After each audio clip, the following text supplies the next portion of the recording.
ਅੱਜ ਦੀਆਂ ਖਬਰਾਂ ਵੱਲ ਚੱਲੀਏ। ਸਭ ਤੋਂ ਪਹਿਲੀ ਖਬਰ ਆਪਣੀ ਗੋਲਡਨ ਸਟੇਟ ਕੈਲੀਫੋਰਨੀਆ ਤੋਂ ਆ ਰਹੀ ਆ।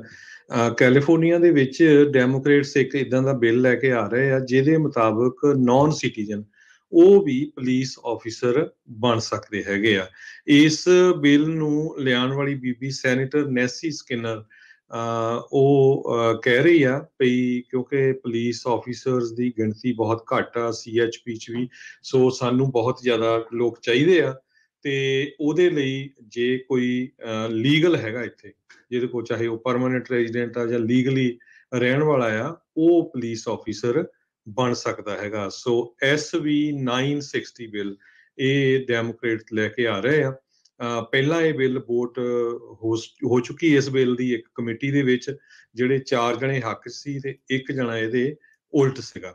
ਸੋ ਇਹਦੇ ਨਾਲ ਉਹ ਕਹਿੰਦੇ ਆ ਵੀ ਬਹੁਤ ਸਾਰੇ ਲੋਕ ਜਿਹੜੇ ਕਈ ਸਾਲਾਂ ਤੋਂ ਇੱਥੇ ਰਹਿ ਰਹੇ, ਚਾਹੇ ਉਹ ਵਰਕ ਪਰਮਿਟ ਤੇ ਆ ਜਾਂ ਹੋਰ ਕਿਸੇ ਤਰੀਕੇ ਨਾਲ ਵੀ ਲੀਗਲ ਹੈਗੇ ਆ, ਉਹ ਕੁਆਲੀਫਾਈ ਕਰੂਗੇ ਪੁਲਿਸ ਆਫੀਸਰ ਫੋਰਸ ਜੁਆਇਨ ਕਰਨ ਦੇ ਲਈ।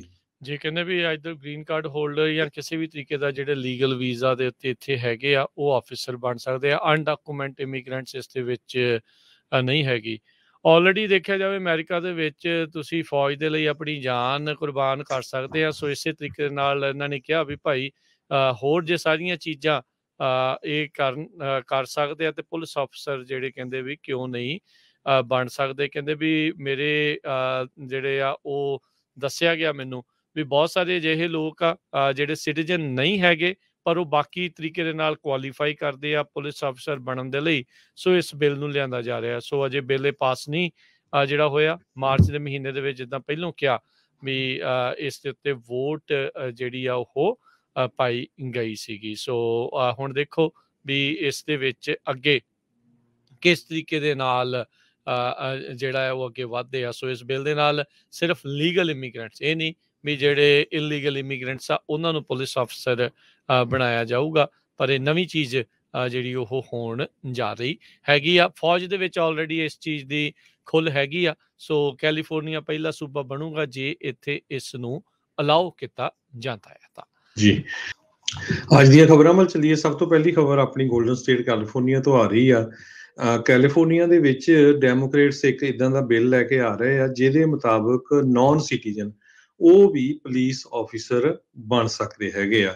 ਇਸ ਬਿੱਲ ਨੂੰ ਲਿਆਉਣ ਵਾਲੀ ਬੀਬੀ ਸੈਨੇਟਰ ਨੈਸੀ ਸਕਿਨਰ ਉਹ ਕਹਿ ਰਹੀ ਆ ਵੀ ਕਿਉਂਕਿ ਪੁਲਿਸ ਆਫੀਸਰਸ ਦੀ ਗਿਣਤੀ ਬਹੁਤ ਘੱਟ ਆ CHP 'ਚ ਵੀ, ਸੋ ਸਾਨੂੰ ਬਹੁਤ ਜ਼ਿਆਦਾ ਲੋਕ ਚਾਹੀਦੇ ਆ। ਤੇ ਉਹਦੇ ਲਈ ਜੇ ਕੋਈ ਲੀਗਲ ਹੈਗਾ ਇੱਥੇ, ਜਿਹਦੇ ਕੋਲ ਚਾਹੇ ਉਹ ਪਰਮਾਨੈਂਟ ਰੈਜ਼ੀਡੈਂਟ ਆ ਜਾਂ ਲੀਗਲੀ ਰਹਿਣ ਵਾਲਾ ਆ, ਉਹ ਪੁਲਿਸ ਆਫੀਸਰ ਬਣ ਸਕਦਾ ਹੈਗਾ। ਸੋ SV 960 ਬਿੱਲ ਇਹ ਡੈਮੋਕ੍ਰੇਟ ਲੈ ਕੇ ਆ ਰਹੇ ਆ। ਪਹਿਲਾਂ ਇਹ ਬਿੱਲ ਵੋਟ ਹੋ ਚੁੱਕੀ ਇਸ ਬਿੱਲ ਦੀ ਇੱਕ ਕਮੇਟੀ ਦੇ ਵਿੱਚ, ਜਿਹੜੇ 4 ਜਣੇ ਹੱਕ ਸੀ ਤੇ 1 ਜਣਾ ਇਹਦੇ ਉਲਟ ਸੀਗਾ। ਸੋ ਇਹਦੇ ਨਾਲ ਉਹ ਕਹਿੰਦੇ ਆ ਵੀ ਬਹੁਤ ਸਾਰੇ ਲੋਕ ਜਿਹੜੇ ਕਈ ਸਾਲਾਂ ਤੋਂ ਇੱਥੇ ਰਹਿ ਰਹੇ, ਚਾਹੇ ਉਹ ਵਰਕ ਪਰਮਿਟ ਤੇ ਆ ਜਾਂ ਹੋਰ ਕਿਸੇ ਤਰੀਕੇ ਨਾਲ ਵੀ ਲੀਗਲ ਹੈਗੇ ਆ, ਉਹ ਕੁਆਲੀਫਾਈ ਕਰੂਗੇ ਪੁਲਿਸ ਆਫੀਸਰ ਫੋਰਸ ਜੁਆਇਨ ਕਰਨ ਦੇ ਲਈ। ਜੇ ਕਹਿੰਦੇ ਵੀ ਇੱਧਰ ਗ੍ਰੀਨ ਕਾਰਡ ਹੋਲਡਰ ਜਾਂ ਕਿਸੇ ਵੀ ਤਰੀਕੇ ਦਾ ਜਿਹੜੇ ਲੀਗਲ ਵੀਜ਼ਾ ਦੇ ਉੱਤੇ ਇੱਥੇ ਹੈਗੇ ਆ, ਉਹ ਆਫੀਸਰ ਬਣ ਸਕਦੇ ਆ। ਅਨਡਾਕੂਮੈਂਟ ਇਮੀਗ੍ਰੈਂਟਸ ਇਸ ਦੇ ਵਿੱਚ ਨਹੀਂ ਹੈਗੀ। ਆਲਰੇਡੀ ਦੇਖਿਆ ਜਾਵੇ ਅਮਰੀਕਾ ਦੇ ਵਿੱਚ ਤੁਸੀਂ ਫੌਜ ਦੇ ਲਈ ਆਪਣੀ ਜਾਨ ਕੁਰਬਾਨ ਕਰ ਸਕਦੇ ਆ। ਸੋ ਇਸੇ ਤਰੀਕੇ ਨਾਲ ਇਹਨਾਂ ਨੇ ਕਿਹਾ ਵੀ ਭਾਈ ਹੋਰ ਜੇ ਸਾਰੀਆਂ ਚੀਜ਼ਾਂ ਇਹ ਕਰ ਸਕਦੇ ਆ ਤੇ ਪੁਲਿਸ ਅਫਸਰ ਜਿਹੜੇ ਕਹਿੰਦੇ ਵੀ ਕਿਉਂ ਨਹੀਂ ਬਣ ਸਕਦੇ। ਕਹਿੰਦੇ ਵੀ ਮੇਰੇ ਜਿਹੜੇ ਆ ਉਹ ਦੱਸਿਆ ਗਿਆ ਮੈਨੂੰ ਵੀ ਬਹੁਤ ਸਾਰੇ ਅਜਿਹੇ ਲੋਕ ਆ ਜਿਹੜੇ ਸਿਟੀਜ਼ਨ ਨਹੀਂ ਹੈਗੇ, ਪਰ ਉਹ ਬਾਕੀ ਤਰੀਕੇ ਦੇ ਨਾਲ ਕੁਆਲੀਫਾਈ ਕਰਦੇ ਆ ਪੁਲਿਸ ਅਫਸਰ ਬਣਨ ਦੇ ਲਈ।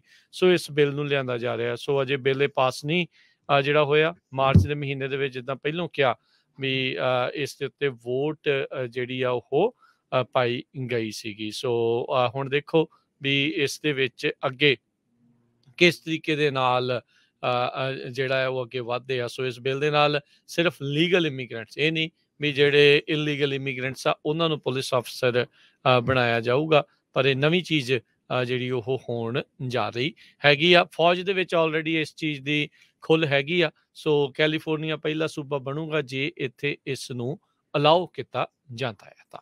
ਜੀ।